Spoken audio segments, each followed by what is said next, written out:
This channel does not promote any violent, harmful, or illegal activities. All content provided by this channel is meant for an educational purpose only.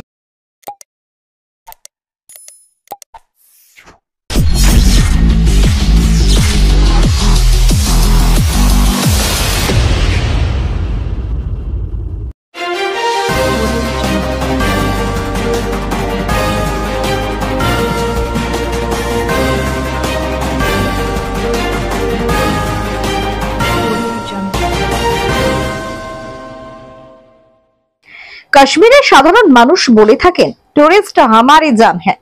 আর জঙ্গিদের স্বয়ংক্রিয় rifle থেকে ছোড়া বুলেটে সেই টুরিস্টের জান যখন চলে যায় তখন উদ্বেগ আতঙ্ক তো ছড়াবেই।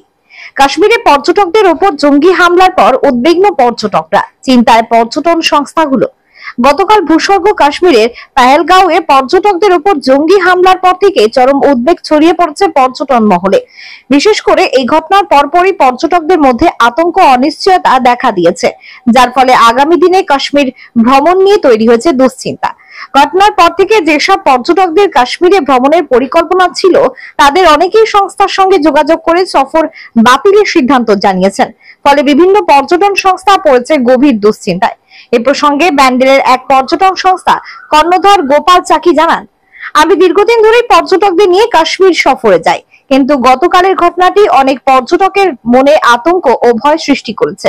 ইতিমধ্যে বেশিরভাগ পর্যটক তাদের সফর বাতিল করেছেন। বর্তমানে কাশ্মীরের অবস্থারত পর্যটকরাও বাড়ি ফেরার জন্য উদ্বিগ্ন। বিমানের টিকিটের চাহিদা বাড়ায় ভাড়া কয়েক ঘন্টার মধ্যেই অস্বাভাবিক হারে বেড়ে গেছে, যা নিয়ে পর্যটকরা আরো উদ্বিগ্ন হয়ে পড়েছেন। সরকারের কাছে আহ্বান জানান যারা দ্রুত হস্তক্ষেপ করে এই পরিস্থিতির সমাধান করা হয় এবং পর্যটকদের নিরাপত্তা ও স্বস্তির বিষয়ে যথাযথ পদক্ষেপ গ্রহণ করা হয়। এই ধরনের ঘটনা দেশের অভ্যন্তরীণ নিরাপত্তার ক্ষেত্রে যেমন চিন্তার, তেমনি সাম্প্রদায়িক সম্প্রীতি রক্ষার ক্ষেত্রেও একথা একটা বাধা হয়ে দাঁড়িয়েছে। তাই সরকারকে যথাযথ নিরাপত্তার ব্যবস্থা গ্রহণ করতে হবে। ভারতের পর্যটন শিল্প দেশের অর্থনীতিতে গুরুত্বপূর্ণ ভূমিকা পালন করে। এই শিল্পে যদি ক্ষতি হয় তবে তা দেশের সামগ্রিক অর্থনীতিতেও প্রভাব ফেলবে। সুতরাং নিরাপত্তা ব্যবস্থা জোরদার করে পর্যটকদের আস্থা ফিরিয়ে আনাই এখন সবচেয়ে বড় প্রয়োজন। আদির রিপোর্ট, আমান, কলকাতা নিউজ। গতকালকে কাশ্মীরের পেহেলগামের বাইসরন ভ্যালিতে যে জঙ্গি হানা হয়েছে, কাশ্মীরে আমাদের জানা পর্যটকদের উপর সবচাইতে বড় আক্রমণ। আমরা যারা মারা গেছে তাদের মৃত্যুতে গভীর শোকাহত, তাদের পরিবার পরিজনের প্রতি আমাদের গভীর সমবেদনা। একই সঙ্গে আমরা ভারত সরকারের কাছে এটা দাবি রাখতে চাই যে ভারতবর্ষের অন্যতম গর্বের জায়গা কাশ্মীর এবং দীর্ঘদিন ধরেই তা সেন্সিটিভ। সেখানে দাঁড়িয়ে নিরাপত্তার আরো জোরদার করা উচিত এবং এর সঙ্গে যুক্ত যারা তাদের বিরুদ্ধে কঠোরতম পদক্ষেপ গ্রহণ করা উচিত। এটা শুধুমাত্র ভারতবর্ষের আভ্যন্তরীণ নিরাপত্তার যেমন ক্ষতি করছে, এর প্রভাব পারস্পরিক যে সাম্প্রদায়িক সম্প্রীতি তাতেও এর প্রভাব পড়বে এবং ভারতবর্ষের সম্ভাবনাময় শিল্প, পর্যটন শিল্প তা ব্যাপকভাবে আক্রান্ত হচ্ছে। গত কয়েক বছর ধরে কাশ্মীরে নর্মাল যে রুটে টুরিস্টরা ঘোরে তার বাইরে অজস্র অফবিট কাশ্মীরের প্রবণতা বাড়ছিল, কিন্তু আমরা গতকালকে ঘটনা ঘটার পর থেকেই দেখতে পাচ্ছি যে ইতিমধ্যে বুকিং নতুন করে হওয়ার তো সমস্যা হবে আমরা জানি, যারা বুকিং করে রেখেছেন তারা পর্যন্ত বুকিং ক্যান্সেল করতে চাইছে এখন, যার ফলে পর্যটন শিল্পের একটা ব্যাপক ক্ষতি হবে এবং পর্যটন শিল্পের ক্ষতি মানে ভারতের যে অর্থনৈতিক যে অগ্রগতি তাতেও কিন্তু তার একটা বড় প্রভাব পড়বে। সেই জায়গায় দাঁড়িয়ে আমরা মনে করি এর বিরুদ্ধে কঠোরতম ব্যবস্থা সরকারের নেওয়া উচিত, মানুষের আস্থা ফেরানো উচিত। কিন্তু প্রত্যেকটা ঘটনার যেমন দুটো দিক থাকে, এই ঘটনার আমরা নিন্দা করার দ্ব্যর্থহীন ভাষায় নিন্দা যেমন জানাচ্ছি, তেমন একইভাবে আপনাদের এটাও জানাতে চাইবো যে আমাদের তো সারা বছরে 7-8 বার করে কাশ্মীর ট্যুর হয়, যার ফলে কাশ্মীরের লোকাল লোকেদের সঙ্গে একটা মিনিমাম যোগাযোগ আমাদের আছে। গতকাল কিন্তু আমাদের গোটা দেশ যেমন উদ্বিগ্ন ছিল, কাশ্মীরেও কিন্তু আপনারা খোঁজ নিয়ে দেখতে পারেন গোটা কাশ্মীরের সাধারণ মানুষ তারা কিন্তু এই নারকীয় হত্যাকাণ্ডের প্রতিবাদে তারা রাস্তায় নেমে এসছে। গোটা কাশ্মীর জুড়ে মিছিল উঠেছে এই নির্মম হত্যার বিরুদ্ধে। টুরিস্ট হামারি জান হ্যায়, এই হচ্ছে কাশ্মীরের সাধারণ মানুষদের যে দাবি বা বক্তব্য, সেটাও কিন্তু একই সঙ্গে আমরা লক্ষ্য করছি। আমরা মনে করি ভারত সরকার সঠিক পদক্ষেপ গ্রহণের মধ্য থেকে এই সমস্যার স্থায়ী সমাধানের পথে এগোনো, সে পথে যাওয়া যাবে। অনেকটাই এগিয়েছে, আরো বাকিটা এগোবে বলেই আমাদের বিশ্বাস।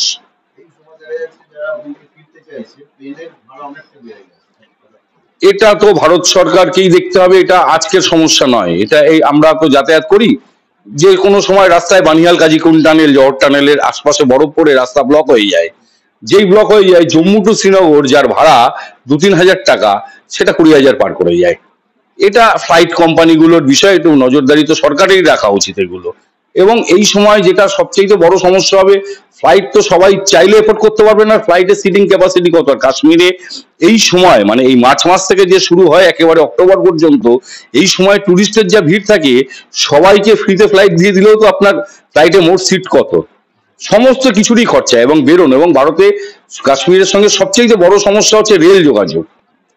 গোটা পশ্চিমবাংলা থেকে কার্যত 2টো ট্রেন আছে, একটা ডেলি ট্রেন আর একটা হচ্ছে সপ্তাহে 3 দিন 4 দিন চলে। কিন্তু যে পরিমাণ মানুষ যায়, তাদের দিল্লি ব্রেক করে ফিরতে হবে, টাটা ব্রেক করে ফিরতে হবে, বিভিন্ন ভাবে ফিরতে হবে। তার জন্য এটা মানুষের পক্ষে এই বিপদের সময় সবটা তো দেখা সম্ভব নয়। যদিও গতকালকে আমরা ফেসবুকেও দিয়েছি, হেল্পলাইন নম্বর তারা দিয়েছেন। কিন্তু বড় বড় স্টেশন, বিশেষ করে জম্মু স্টেশন বা শ্রীনগর শহরে মানুষ কিভাবে ফিরতে পারে, বিকল্প রুট কি হতে পারে, এগুলো গাইড করার জন্য সরকারের পক্ষ থেকে লোক, এবং এই যে কালোবাজারি যাতে না হয়, বিপদের সময় টুরিস্টরা যারা নিজেরা গেছেন তারা যাতে বিপদে না পড়েন, সেটা দেখভাল করার জন্য নজরদারি থাকা জরুরি। একদম সঠিক কথা, পয়সা খরচা করে গুলি খেতে যাব কেন, একদম সঠিক কথা। আমরা সেটাই আশঙ্কা করছি, মানুষের এই স্বভাব এটাই তো। মানুষ তো যুদ্ধ করতে যায় না, মানুষ যায় মেন্টাল রিল্যাক্সেশন, মানুষের একটা নতুন জায়গা দেখার ইচ্ছে। ভারতবর্ষে তো দেখার জায়গার অভাব নেই। এই ধরনের ঘটনা কাশ্মীরের ট্যুরিজমকেই প্রভূত ক্ষতির মুখে ফেলে দেবে, এবং এটা থেকে বেরিয়ে আসতেই হবে।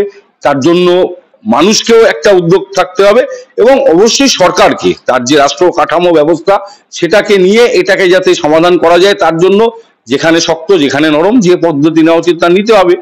কিন্তু আবার জেনারেলি এই সাইকোলজি যে গুলি খেতে যাব না, ঠিক তেমন সমস্ত পাহাড়েই এই সময় ধসের একটা, এই যে বর্ষাকাল আসছে, তাহলে মানুষ তো তারপরও যায়, মানুষ যাবে।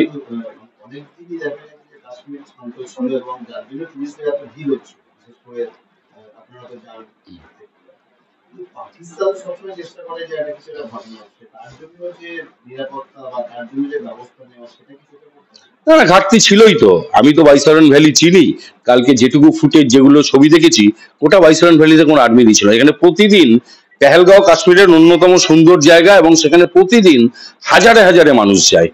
যেখানে হাজারে হাজারে মানুষ এক জায়গায় গ্যাদার হচ্ছে, টুরিস্ট যাচ্ছে, সেখানে নিরাপত্তা কোনো এখনো পর্যন্ত যারা আক্রান্ত তাদের কারো মুখে শুনিনি গোটা ভ্যালিতে একজনও আর্মি ছিল। নিরাপত্তার ত্রুটি তো ছিলই, এবং পাকিস্তানের ঘটনার পরিপ্রেক্ষিতে যা বাড়া উচিত ছিল তা উল্টো কমে গেছে। কোন যত বলে কেন আমরা তা বলতে পারবো না। আর কাশ্মীরে টুরিস্টের সংখ্যা বাড়ছে, এটা তো একদম সঠিক। আমরাই তো বুকিং আগে যেমন ট্রেনের টিকিট কাটা পর্যন্ত, এখন তো আমাদের 4 মাস আগে ফেসবুকে বিজ্ঞাপন দিয়ে বুকিং বন্ধ করে দিতে হয়। এই আমরা 3টে সিজনে করে আসলাম, 300-র ওপর টিউলিপে আমাদের সাথেই গেছে। গোটা কাশ্মীরে হোটেলে জায়গা নেই। এটা আছে, এই সম্ভাবনা বাড়ছিল, এবং এটা আরো বাড়ছিল। আমি বলছিলাম সাধারণভাবে যে কাশ্মীর লোকে ঘুরতে এখন অফবিট কাশ্মীর ঘোরার প্রবণতা বাড়ছিল, সে সবটাই ক্ষতিগ্রস্ত হলো। কিন্তু কাশ্মীরে এই ধরনের ঘটনা ঘটা না ঘটার পিছনে কাশ্মীরের রাজনীতি, অন্যান্য অনেকগুলো বিষয় জড়িয়ে আছে। আমাদের এখানে কোভিডের লকডাউন হয়েছে 1 বছর, কাশ্মীরে লকডাউন ছিল কিন্তু 2 বছর। 2019-এ 370-এর লকডাউন শেষ হওয়ার আগেই কোভিডের লকডাউন চালু হয়েছে। এই যে 2টো বছর কাশ্মীরিদের অর্থনৈতিক মেরুদণ্ড ভেঙে গেছিল, তার প্রভাব এখান থেকে যেমন রিকভারি হচ্ছিল, কিন্তু আমরা একটা পরিবর্তন লক্ষ্য করছিলাম। কিন্তু আমি দীর্ঘদিন কাশ্মীরে যাই, কিন্তু এই 2 বছরের লকডাউনের আগের কাশ্মীরিদের ব্যবহার আর 2 বছর লকডাউনে থাকার পরে কাশ্মীরিদের ব্যবহার বদলাচ্ছিল। কাশ্মীরের ট্যুরিস্টদের উপর যে ধরনের লুট চলছিল, ঘোড়াওয়ালা, গাড়িওয়ালা, বিভিন্ন কমিশনের চক্করে ট্রাভেল এজেন্টরা অনেকে তার মধ্যে যুক্ত হয়ে যায়, তারা যেহেতু কমিশনের টাকা পায়। কিন্তু এই লুটের মানসিকতাটা কিন্তু কাশ্মীরিদের আগে ছিল না, যেটা লাস্ট কয়েক বছরে আমরা দেখছিলাম বাড়ছিল।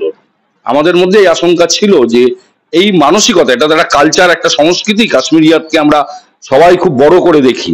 হিন্দু, বুদ্ধিজম সমস্ত সংস্কৃতির সংমিশ্রণে যে কাশ্মীরিয়াত, সে কাশ্মীরিয়াত থেকে কাশ্মীর কিন্তু বদলাচ্ছিল। কাশ্মীরের একটা অংশের মানুষ যারা টুরিস্টদের সঙ্গে রিলেটেড, তাদের এই লুটের মানসিকতা, চিটিংবাজি, এগুলো কাশ্মীরে আগে ছিল না, এটা কিন্তু ইদানিং বাড়ছিল।